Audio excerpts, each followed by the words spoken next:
అలాగే గతంలో మనం చూసుకున్నాం, ఇన్ని మాట్లాడుతున్నారు కదా టీడీపీ వాళ్ళు. చంద్రబాబు నాయుడు గారు గతంలో మరి పుష్కరాల టైంలో మనం చూసాము. అక్కడికి వెళ్ళినప్పుడు పుష్కరాల్లో, గోదావరి పుష్కరాల్లో వెళ్ళినప్పుడు అక్కడికి దాదాపు ఎంతమంది అండి, 29 మంది చనిపోయారు పుష్కరాల్లో భాగంగా.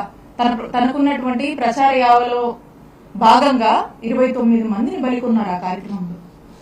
అలాగే రా కదలరా అని చెప్పేసి ఇరుకు సందుల్లో ప్రోగ్రాం పెడితే జనం ఎక్కువ కనిపిస్తారు, వాళ్ళ యొక్క డ్రోన్ కెమెరా షాట్స్ కి కావచ్చు, వాళ్ళ ఆర్భాటాన్ని చూపించుకోవడానికి ఇరుకు సందులో ప్రోగ్రాం పెట్టి చంద్రబాబు నాయుడు గారు అప్పుడు ఎంతమంది బలిగొన్నారండి?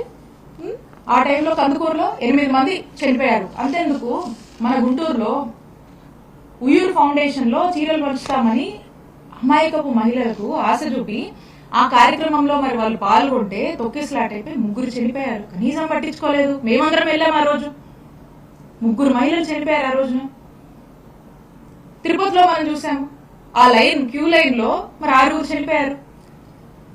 దాదాపు 53 మందికి పైగా చంద్రబాబు నాయుడు గారి కార్యక్రమాల వల్ల ఆయన యొక్క ప్రచార యావకు బలైపోయినటువంటి వారు. నేను అడుగుతా ఉన్నాను చంద్రబాబు నాయుడు గారిని, మరి ఈ హత్యలన్నీ ఏంటి? ఈ హత్యలన్నీ ఏంటి? చంద్రబాబు నాయుడు గారు వీటికి సమాధానం చెప్పాలి, ఖచ్చితంగా వీటికి సమాధానం చెప్పాలి.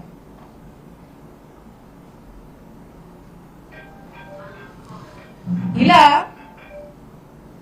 ఇక వీళ్ళు ఈ వస్తున్నటువంటి ప్రజల్లో పెరుగుతున్నటువంటి వైఎస్ఆర్ కాంగ్రెస్ పార్టీ పట్ల మద్దతును ఒక ఈర్షతో, ఒక ఫ్రస్ట్రేషన్తో, ఒక ఇండైజేషన్ ఫ్యాక్టర్గా ఈరోజు వాళ్ళకి మారింది.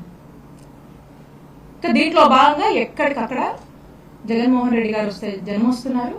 ఆ జనం వచ్చారంటే ఈ కూటమి ప్రభుత్వం వాళ్ళ యొక్క డైల్యూషన్, వాళ్ళు డిగ్రేడ్ అయిపోతున్నారు ప్రజల్లో.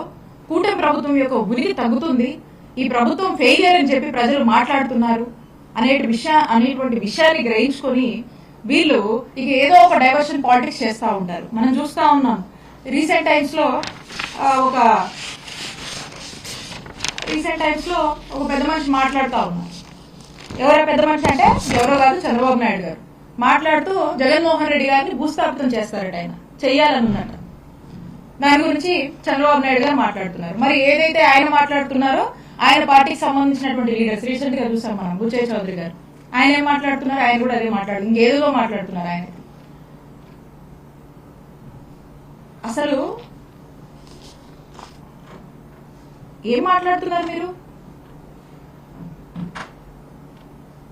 దీని లోతు మనకు అర్థమవుతా ఉంది. అంటే చంద్రబాబు నాయుడు గారు మా జగన్మోహన్ రెడ్డి గారిని భూస్థాపితం చేయాలి అని ఆయన మాట్లాడుతున్నారు. ఆయన పార్టీ నాయకులు కూడా ఆ మాటల్ని ఇంకొంచెం పెంచి మాట్లాడుతూ ఉన్నారు.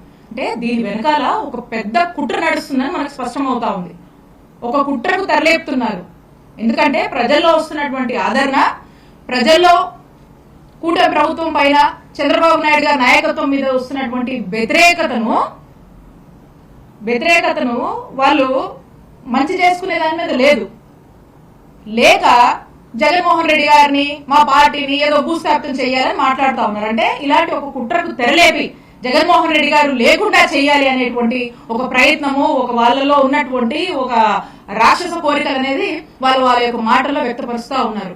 కాబట్టి నేను చెప్తా ఉన్నాను, మీరు ఈ రోజున మీరు హామీ ఇచ్చిన, మీరు మాట్లాడినటువంటి, మీరు చంద్రబాబు నాయుడు గారు ప్రజలకు ఏదైతే సూపర్ 6 అని హామీ ఇచ్చాడో ఆ హామీలను జగన్మోహన్ రెడ్డి గారు జనాల్లోకి వచ్చి ప్రశ్నిస్తూ ఉంటే, లేదా మా నాయకులు వైఎస్ఆర్ కాంగ్రెస్ పార్టీ వాళ్ళు అనేక ప్లాట్ఫామ్స్ లో ప్రశ్నిస్తే మరి వాళ్ళ మీద కేసులు కడతా ఉన్నారు, వాళ్ళని నానా స్టేషన్లకు దిప్పి రకరకాల ఇబ్బందులు పెడుతున్నారు కదా.